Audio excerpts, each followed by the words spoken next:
Happy Wednesday and welcome back to the conversation. We've got an exciting morning this morning, a little different than what we've been doing.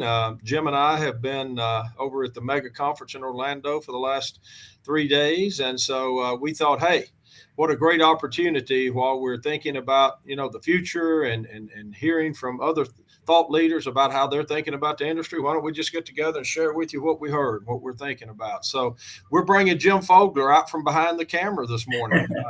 He's been running the show from the background, and today he's got to put his pretty face out front. And we're really glad to have Jim. And for the record, I want to thank you, Jim, for your leadership and making this happen, to bringing these great folks together every day. And we've got them pouring in here this morning, so that's really exciting. Nikki, good morning. Kristen, good morning. Thanks for being with us last week. And Carolyn, saw you yesterday. That was great. John Cox, good friend. Thanks for being here this morning. And Jessica, Lexi, hey, Bill Monopoly, great seeing you. So a good old friend of Jim's, Bill Monopoly as well. So, all right, Jim, welcome. And let's let everybody kind of flow in here just a minute and see how it goes. But say good morning, Jim. Hey, good morning, everybody. Virtual hugs here from sunny Oviedo, Florida. Bill and I have been spending the last few days at the mega conference. We're going to be talking a little bit about that. But hey, first off, I want to thank Jody Bell, who's behind the scenes, and Karen Towers and Bill for all their support. I know he thanked me, but I want to thank them. And I want to thank all of you who join us every single Wednesday morning for this leadership conversation. It's because of you we're doing this, and I hope everyone's getting a lot out of that. Boy, I'll tell you, it feels so good to go to a conference, an in-person conference, right? Because a lot of us are Zoom fatigued and spent the last few days at the mega conference. And I have to share this with everyone on this call that there's nothing like being in person, looking in someone's eyes, shaking their hands, giving a hug here and there. I mean, it feels so good. So if you're still chained up to your desk and you're not getting out of the office, man, the first tip of the morning is please break those chains free, get out, meet with clients, meet with your employees.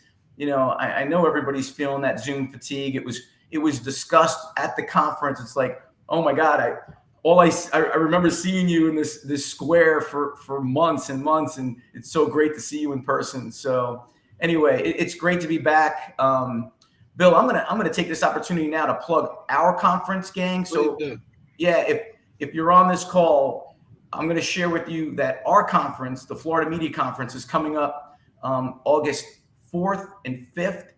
But if you're on this call, we're having the Capstone program. So the culmination of this program will end actually at our conference. So we're gonna reward 15 scholarships from the folks that are joining us every Wednesday.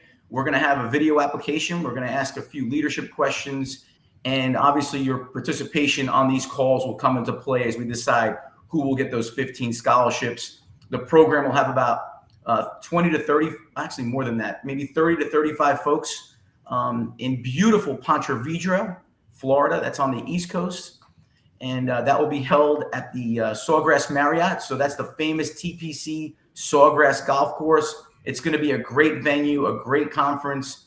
We are working on the lineup now, and I would love to open up the lines on the chat because we would love to hear from you as far as what type of topics would be interesting to you to hear at our conference. We'd love to hear what's on your mind. You know, what some of the challenges you're facing, and what can we do to help you at our conference with some of our speakers in our lineup.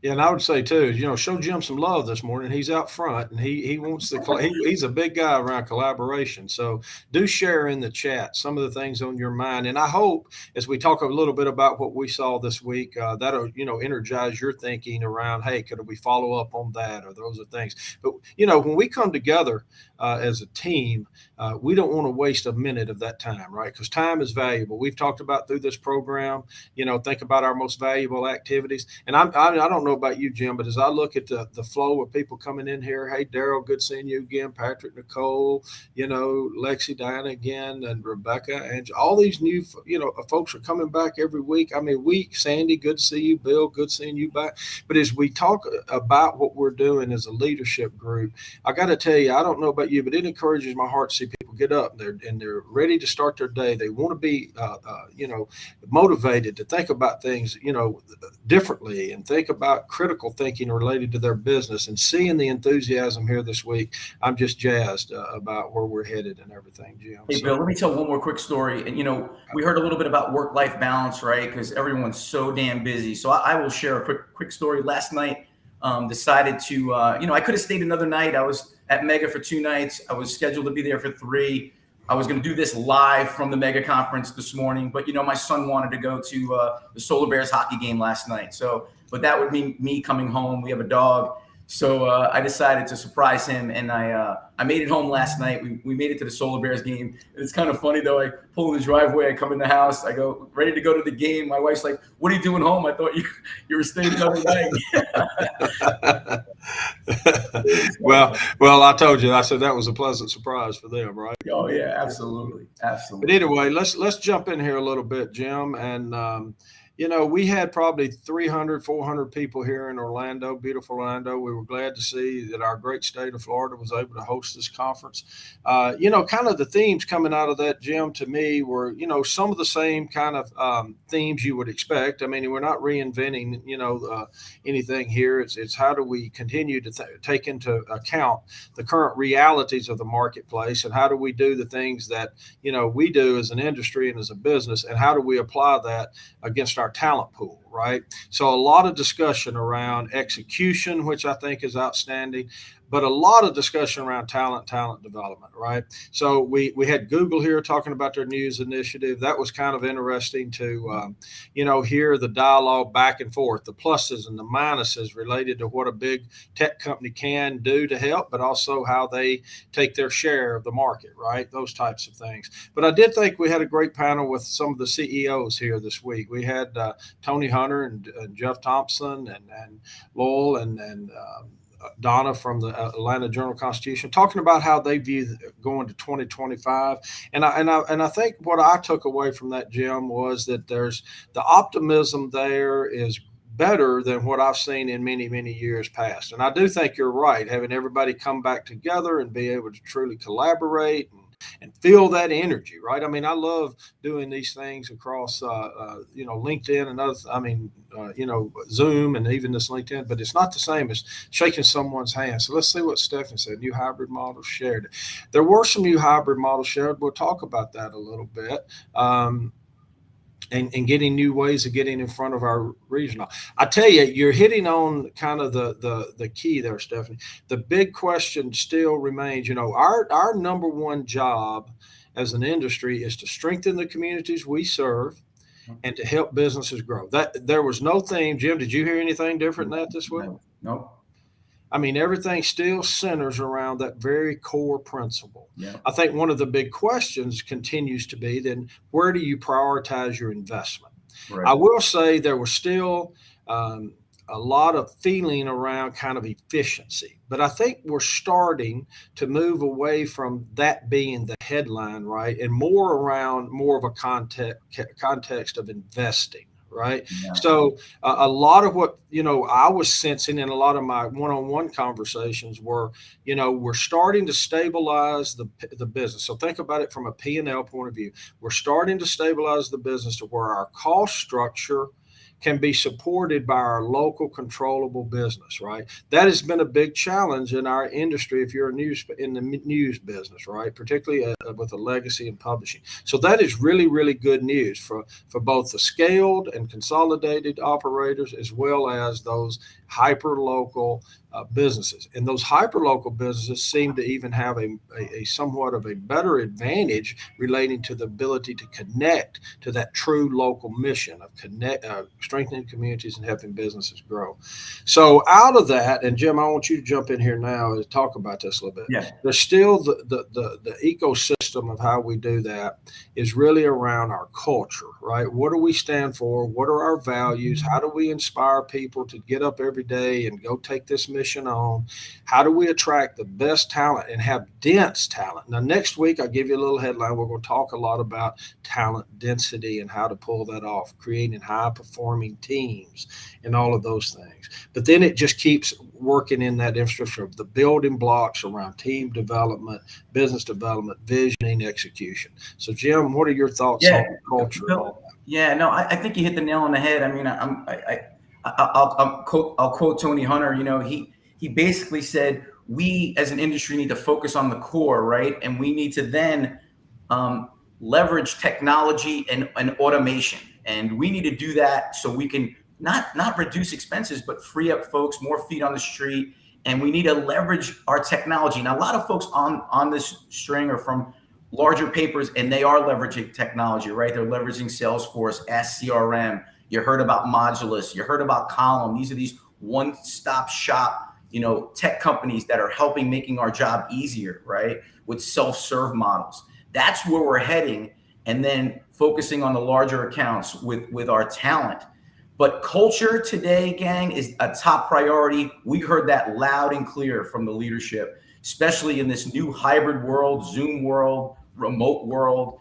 Culture is a top priority because and it starts with us as leaders. And someone explained it like this: think about your culture as a brand new engine, like a Ford GT 3000.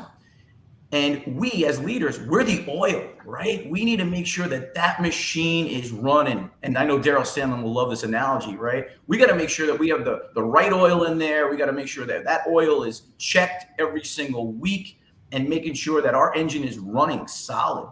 And it's so important today. That's how we're going to recruit top talent. They're going to want to come work for us. Why? Because we are that GT 3000, and we're not that Yugo buggy that's just chugging down the road and wondering how we got there, right? I do think you make an interesting point, though, Jim, and we can take all of the pieces and put together a beautiful shiny object, right? And it can be by design a high performer, right?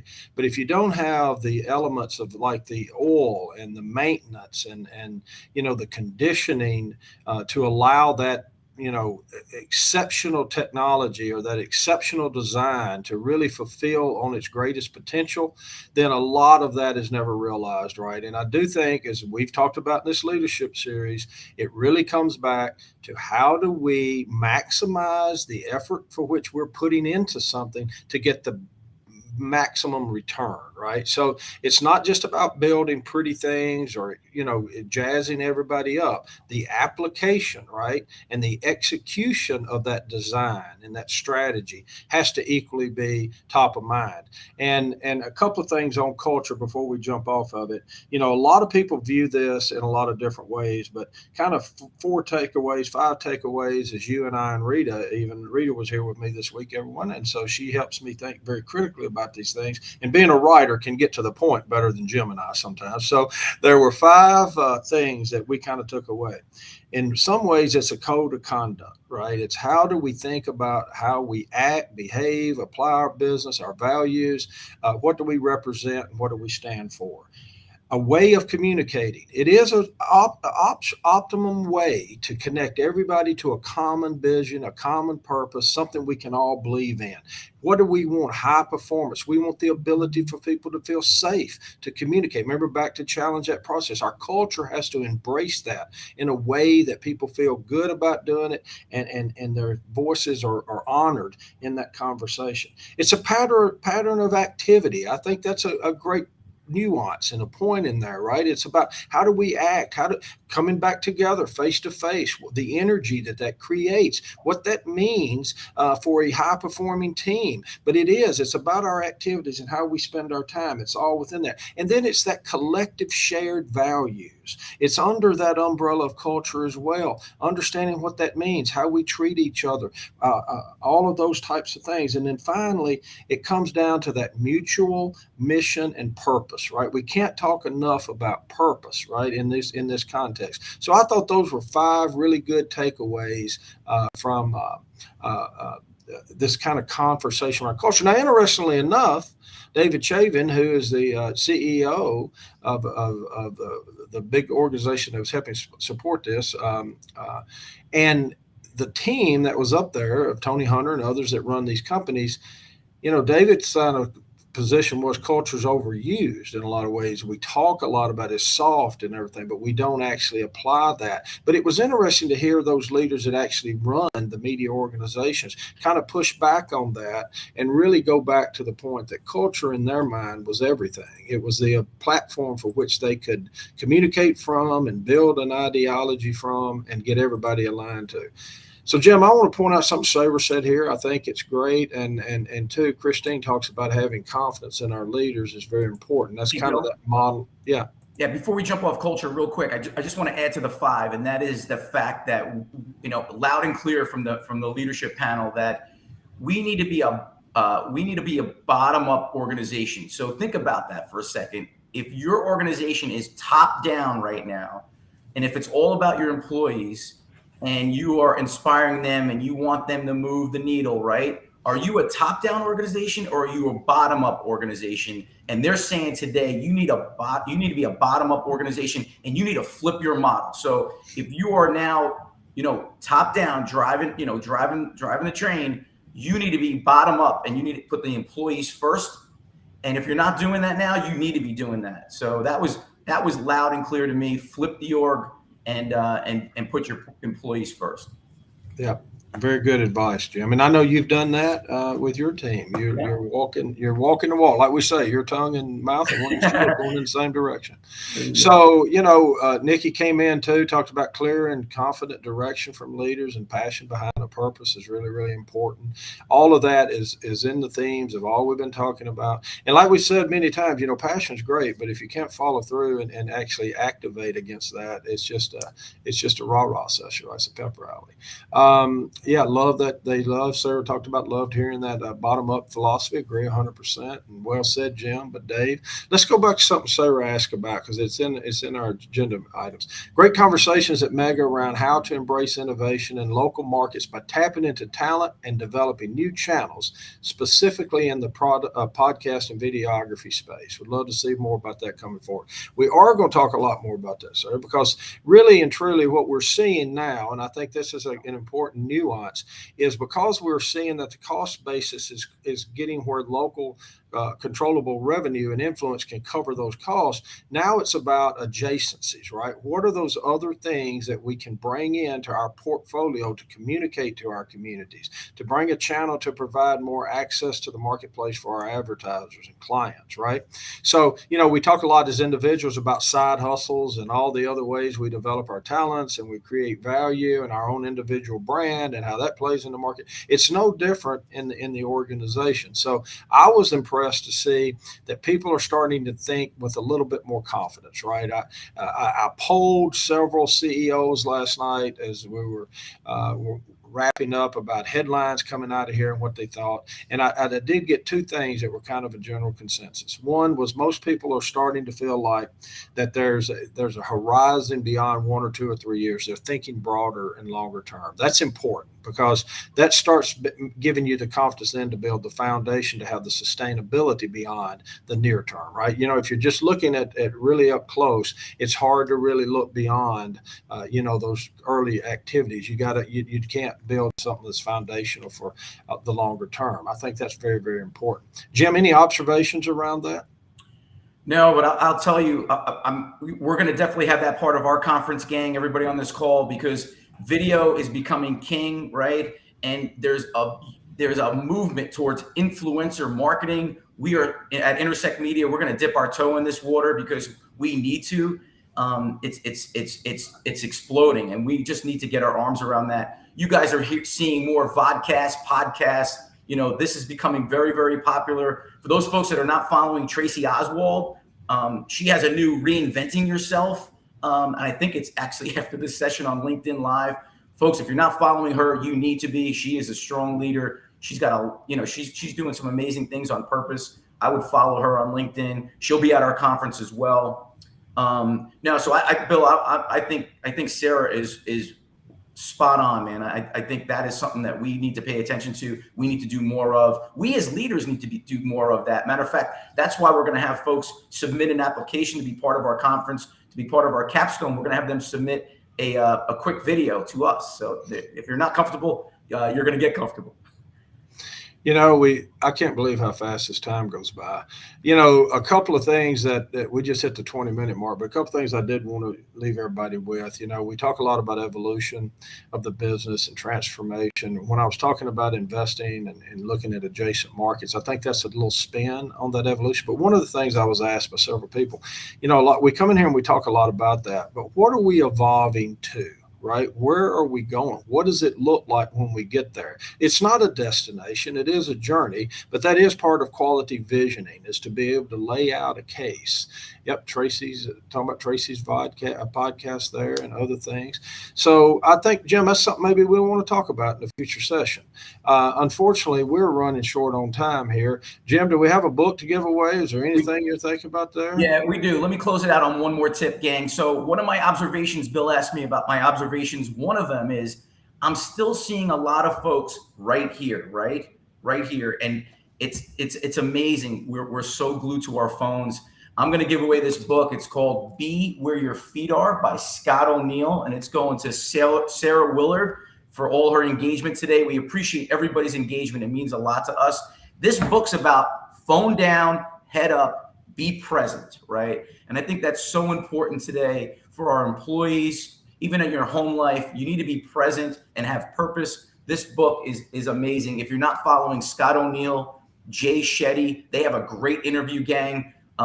Look that up. That interview is really inspiring. I follow Jay Shetty, positive thinking, all about purpose. But anyway, this book's going to Sarah Willard. Congratulations. And hey, gang, I'm gonna close it out.